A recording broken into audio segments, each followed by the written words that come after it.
Howdy everyone! So, just so you know, I haven't disappeared off the face of the earth.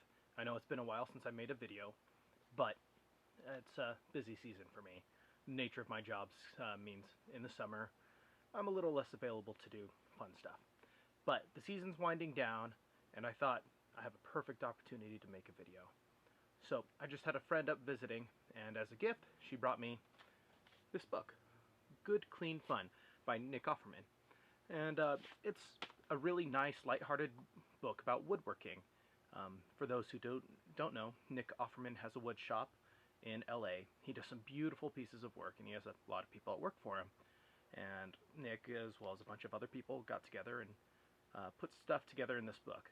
And really it's basic woodworking, teaches about tools, about being in the shop, just a little bit of, of the basics. But at the same time, it has some fun projects in there. And since I've been so busy, I thought, hey, why not take the opportunity to make some projects? So, I'm going to start at the beginning, and I'm going to see what I could do. So, very first thing in this book, a kazoo. Pretty simple project. You could use whatever type of wood you have. Fairly basic tools. I'll go through those as I do the video and show you what's needed. And I just happen to have a nice little piece of cedar and a nice piece of teak that I think are going to look really cool with this. So, let's begin. The Kazoo by Matty McCucci. So I'm starting out with a piece of yellow cedar. This is grown locally here in the Pacific Northwest. And this piece actually came from a friend of mine who milled it himself. It's been sitting in my shop for about 2 years. It's gone through a couple different houses, but it's finally dried and cured. And after some time on the planer, there it is, beautiful piece of wood. So now I just need to cut out what I actually need. So this kazoo is only going to be 5 inches long. So a little bit of marking and measuring. We'll see if I could get a nice straight line here.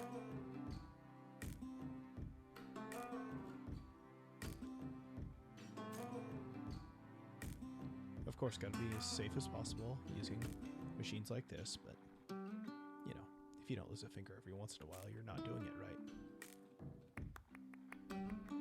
Here's a piece of teak that I got from a friend of mine that came off of a boat of his.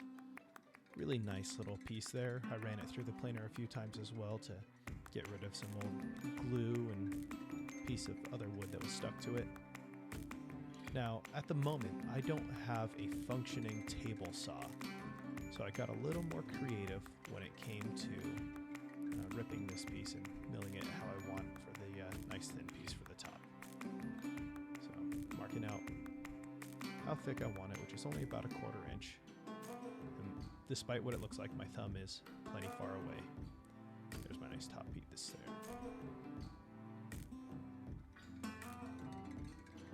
Okay, so creating a X right along the top there, and that's just going to give us a nice center point here.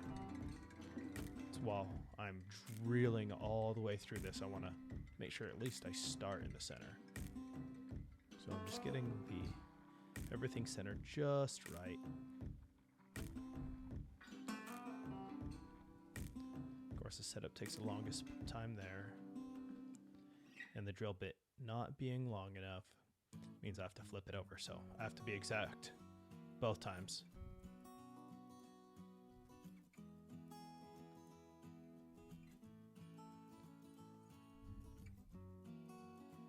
And just cleaning it up, make sure I got a nice solid hole all the way through there.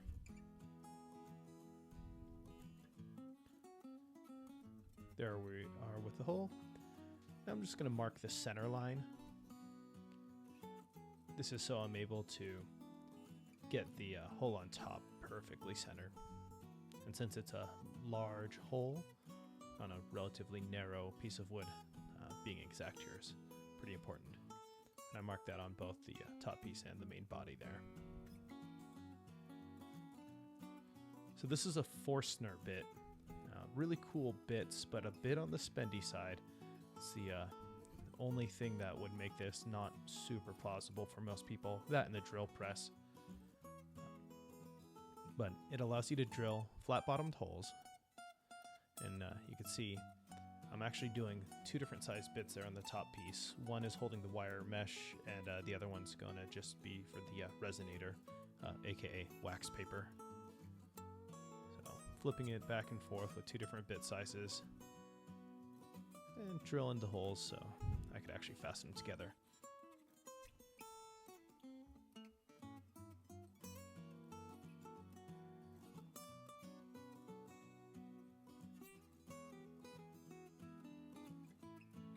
And a little countersinking. That way I could use some nice flat screws, they'll look good. You can see the holes are all lining up there. And I'll throw a couple screws in. The book says brass, I have stainless. I'd rather use what I have than go buy brand new brass screws.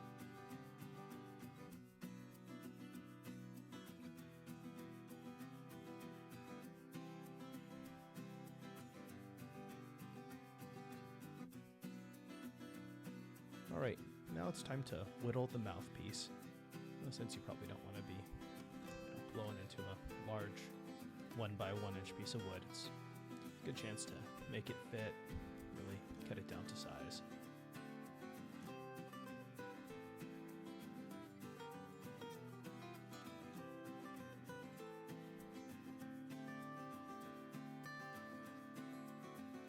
After I've whittled it down a bit, I just went with some pretty aggressive sandpaper and used that to really help shape it.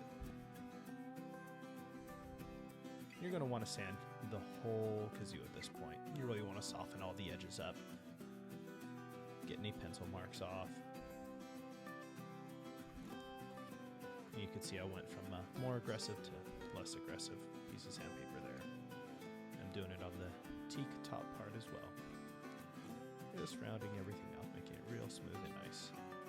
I got a metal dowel there wrapped in sanding paper that I just ran through the inside. And here, I'm using a little bit of walnut oil. I didn't want to finish it with anything toxic. I wanted to keep it something safe since we're, putting our mouth on this thing. And it'll create a nice shine, a nice look to it. Walnut oil will last a fairly long time, but it's really easy to reapply and to apply for that matter. Getting all the surfaces. I'll even pour a little bit inside and plug the holes and move it around just so it gets nice and coated to the whole thing. But I gotta let it soak in a little while. Okay, so there we have it. I'm all done. Here's my kazoo. I think it looks pretty nice. As I showed before, it's got a nice little walnut oil finish on there. Just a good instrument. Besides woodworking, I'm a huge instrument nut. Got 20 some odd instruments sitting in my bedroom right now. So this just adds one more. I figure if I'm going to get a kazoo, I might as well have a good one and something with some class. I hope you enjoyed this video. I'm going to try to continue more of these woodworking videos. If you have any requests, let me know down below. If you didn't like it, yeah, if you want to share, you can. You don't really have to. But definitely share this with your friends and just let everyone know. Alright, thank you very much. I'll see you next time.